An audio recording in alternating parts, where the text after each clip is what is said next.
Welcome back, ladies and gentlemen. We are going into game number 2 between Evil Geniuses and Team FXO. We have two fantastic players that will be not kicking things off, but going into our game number 2, I guess. But we have Choya against JYP. Khaldor, I'm so excited. Let's go ahead and get into it, man. Yeah, this is going to be a pretty nice Pros vs. Protos game, especially with JYP. He did so well when he was playing at Home Story Cup. He finished 3rd. We already talked a little bit about how EG picked him up, not all too far, too much way back. Too long ago? Thank you very much for helping me out. No problem. Sometimes you just get stuck with an idea and you can't find the right words and then you're busted. So yeah, thanks for the help. No problemo. Yeah. Just the most recent pickup, and JYP, of course, being used in the Team League. He was used last week as well. And he's up. Well, first, he's in the bottom left-hand corner. I can't read this, but maybe you can, Khaldor. In the bottom left-hand corner, we do have JYP. Actually, all of those letters, so all of those symbols mean JYP in Korean. Did you know that? I actually didn't. Yeah, I'm completely making that up. Completely making that up. So. And yeah, I think you are not real right about that, because I can't read Hangul just yet. I was a little bit surprised, and I was like, okay, maybe that's the whole name, like JYP is only the abbreviation and that's the rest.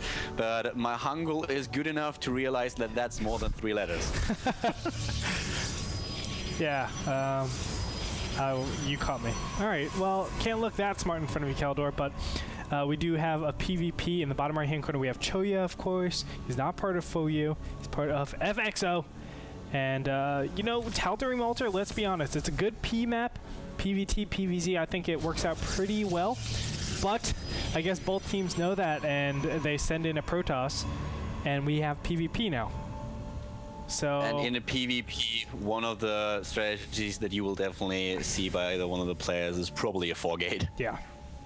Actually, I'm almost 100% sure that we will see a 4-gate from both these players. Now, it will be some variation of 4-gate, but the reason why we see 4-gate so much is just because there's no ramp natural, so you can't rely on sentries to actually keep you safe.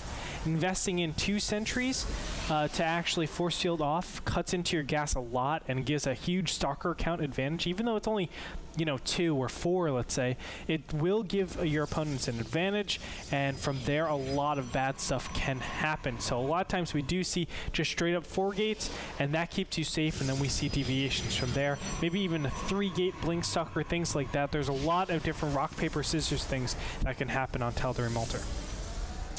Both of them are cutting probes at 20, so that's a classic 4-gate right there. And yeah, that's going to be, it will come down to the micro. Yep. And right now, of course, Warp Gate is being chrono boosted out. Now, they're doing a variation where they go a fast double gateways, both these players are.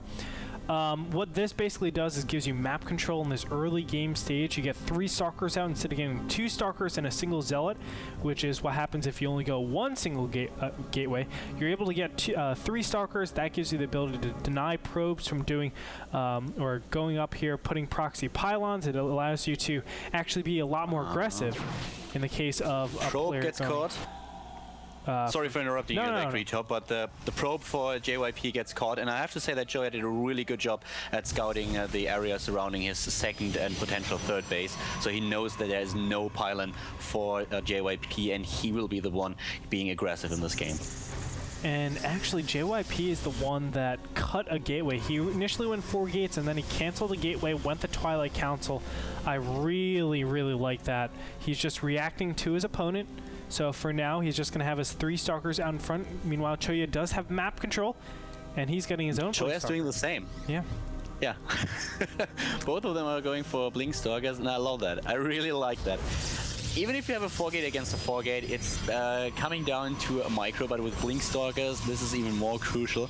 And being a former Warcraft 3 commentator and manager for Mouse Sports and for Kings, I love micro games, because that's what Warcraft 3 came down to, so that is kind of nice. Yeah. Now, a bit of a whoa, we're not seeing Dark Templars. Or, excuse me, we're not seeing Blink Stalkers, we're seeing Dark Templars. Wow, that's going to be very interesting. Didn't expect to see Dark Templars in this game. And this is really interesting. JYP just killing one of Choya's Stalkers, and the Stalker count is now in favor of Choya still. He has 7 against 5, but if JYP is able to delay the attack of his opponent just a tiny little bit, just long enough for the Dark Shrine to come into play, then Choya has no detection here. He doesn't have a forge, doesn't have a robotics. He will be in so much trouble if the Dark Shrine finishes in time, and it will, Gretorp, it will. Yep, there's a small timing attack though. Choya needs to do it right now, and there he goes. Blink is up, but the Dark Shrine is just about to finish. The pylon is being merged in, and we're going to see Dark Templars very quickly over here. The pylon will be picked off by JYP, but he has plenty of supply. He's going to back up all the way to this photon cannon, and this is going to spell disaster for Choya. Here we go. The Dark Templars are coming in here. Meanwhile, the Stalkers are pushing forward, and there's a single Dark Templar warped in against these Blink Stalkers. Will be enough. Choya trying to make damage, but the 2 Dark Templars in his main base are doing a lot of damage to his economy. He's losing everything in his main base, needs to retreat right now. This is a horrible spot for Choya to be in. He's just losing way too much stuff, and I don't think that he has any chance of coming back into this game. He needs detection, and he's finally getting a robotics facility, but he already lost so many of his harvesters. Yep, the robotics facility is actually proxy. That's exactly where you have to do it. So what he's relying on right now is just him having a better army than his opponent. If he can get this one observer out, he'll be in such a great position. Remember, he does have Blink, big Blink on top of all these Stalkers. He doesn't actually pick off any of them. Now finally 2, but now he needs to back up. Choya, he's not looking too good. Now the Stalker count is rising. Archon is being merged. I love the Archon choice. And this is spelled disaster. He's doing very well, JYP that is, and he's actually building a ninja expansion at the top right, while the DTs are still killing the main base of Choya. He's warping in additional units, and there's nothing that Choya can do to win this game. Nope. Observer is finally out, but look at this.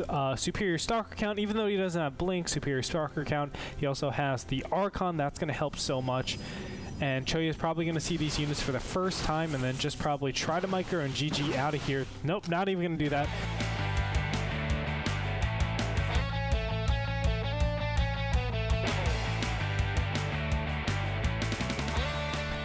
And there you have it. So Evil Geniuses will tie this up 1-1. You know, kind of unfortunate. Just a build order win, I feel like, this game. Choya had no idea what was happening. He had no idea about the Dark Shrine, and he obviously didn't really think that his opponent would go for Dark Templars. He was completely caught off surprise, and without a forge for cannons and without a robotics, he just had no chance at all after that. Sure. And that's the rock, paper, scissors of Tal'Darim Altar. There's 4-gate, and then what kind of beats 4-gate is like a very delayed Blink Stalker, something like that. But Choya actually went for, you know, a super risky build where he gets a really fast Blink Stalker, but still then somehow or another JYP went for a really fast Dark Shrine and got those Dark Templars out. So there's a lot of different things that, like, your build can get hard counter to a lot of things, but your build can also hard counter a lot of things, especially in PvP on Tal'Darim Altar.